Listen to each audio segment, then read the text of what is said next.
$40 million sits queued in a wire transfer window, Renata's company on the recipient line, and your thumb hasn't moved in 11 seconds. Somewhere behind you, 100 other bets already went to zero to get you to this one. One click either returns the fund 3 times over or humiliates you in front of every LP who ever trusted your name twice. Your hands are steady. That's the part that scares you. None of this exists yet. 9 years back, there's no wire, no fund with your name stenciled on the door, only a kid with a finance degree, $400,000 of student debt, and a want so specific it embarrasses you to say out loud. To be the person who says yes correctly just once before anyone important is watching. Nobody warns you how many times you'll have to be right about someone else's whole life first. Analyst training runs 8 weeks. Spreadsheets, term sheets, the private vocabulary of other people's ambition.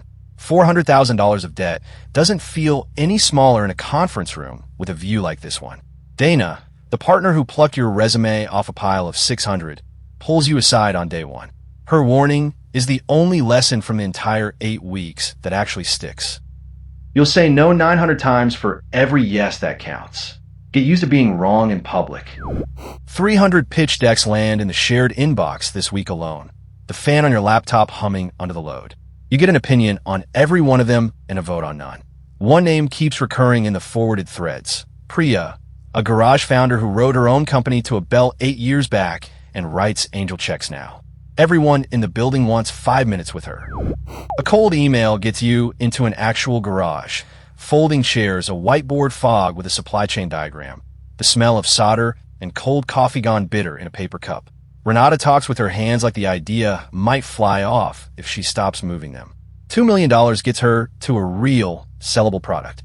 You believe every word of it before she finishes the sentence. The first deal you'll ever actually love. Your memo runs 4 pages, all conviction, footnoted like a legal brief. The partner across the table reads 2 sentences of it and says too early, too weird before you've finished the pitch out loud. Somewhere a firm called Bessemer keeps its own public list of exactly this mistake. They passed on meeting 2 Stanford kids named Larry and Sergey in a garage in 1999. Belief isn't a vote. Therefore, you learn the real distance between loving a deal and being allowed to fund one. Promotion means a title, a signature line underneath a partner's, and actual check authority for the first time. $250,000, with sign-off required above it. Your apartment still has a roommate in it and a mattress on the floor. The business card in your wallet says something entirely different now. You stop losing sleep over the decks you passed on. You start losing sleep, instead, over the one you didn't get to fund.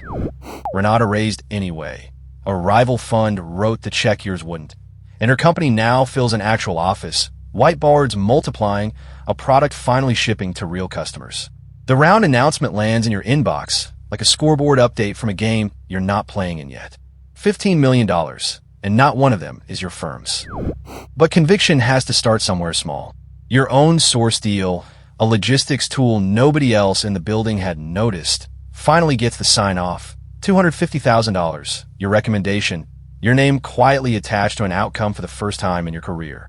It closes clean inside a month. Therefore, the partners start asking your opinion before you offer it. Principal. Renata is raising again. The rival fund passed on her Series A, spooked by one slow quarter, and this time the term sheet has your firm's name at the top and yours on the signature line underneath it. $3 million. A board observer seat.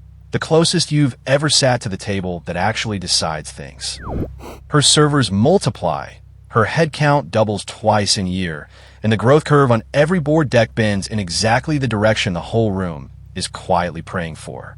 Marcus, a principal from the deal team down the hall, catches you at the coffee machine. Half joke, half warning, delivered with a smile that doesn't reach anywhere near his eyes. Careful. Falling in love with your own deal is how you blow up a portfolio. But nobody in the room argues with a growth curve that's steep, and your name starts appearing unprompted in the partner track memo circulating 2 floors up from where you actually sit. Traction on a slide isn't the same thing as truth in a filed financial statement. You don't know that yet, not really, and nobody in this particular room says it out loud either, not even Dana. Partner. Full vote at investment committee, $15 million of check authority, and a board seat that's a director seat now.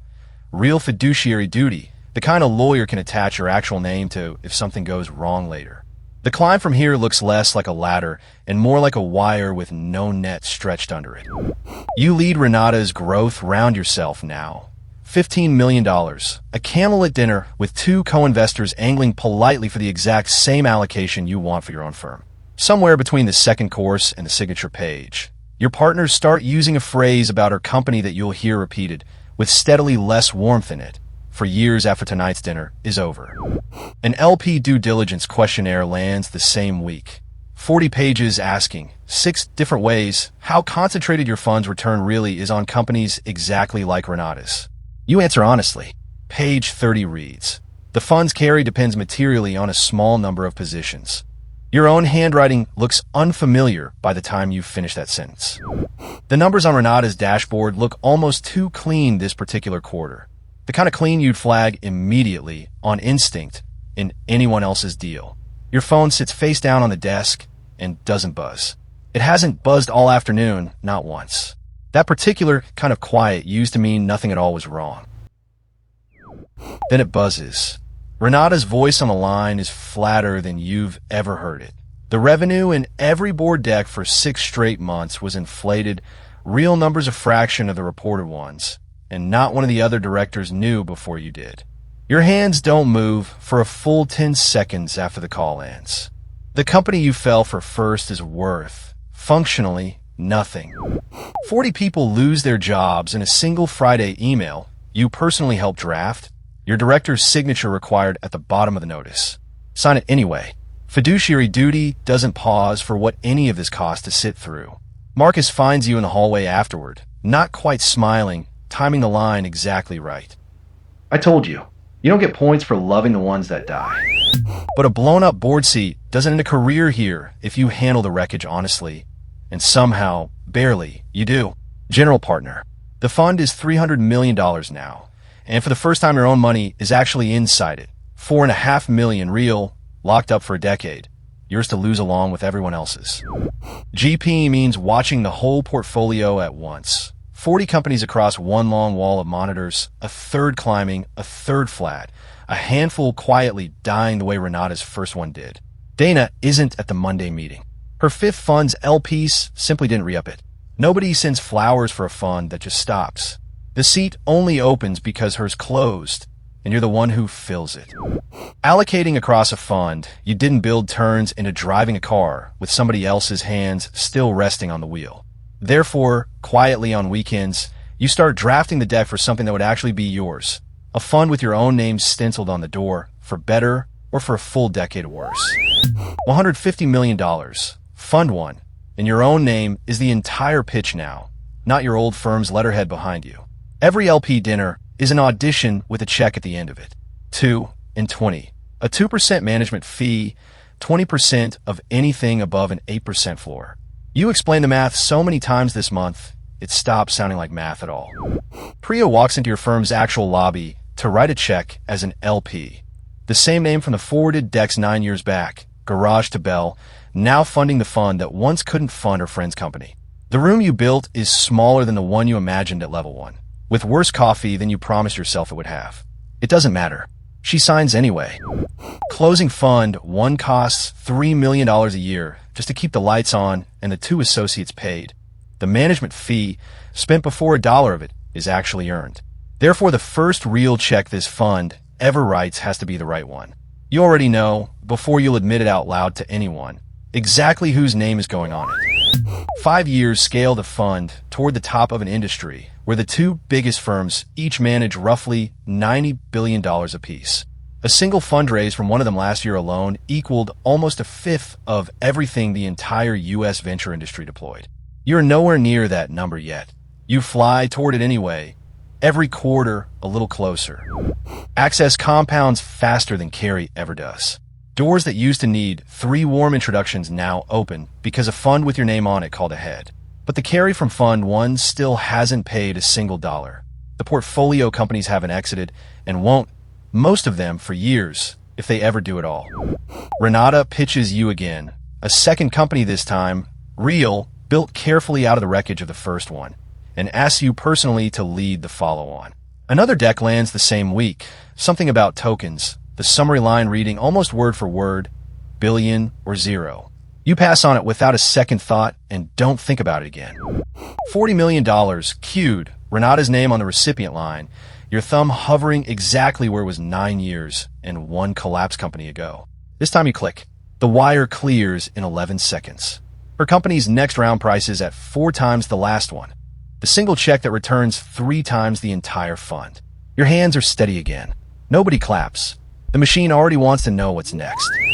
You're rich now, by any ordinary measure, running one of the names LPs actually chase instead of chasing. But above every fund, yours, the $90 billion ones, all of it, sit the pensions and endowments and sovereign funds who decide who gets to raise the next one. The entire U.S. venture industry moves $1.25 trillion. You're not even 1% of it.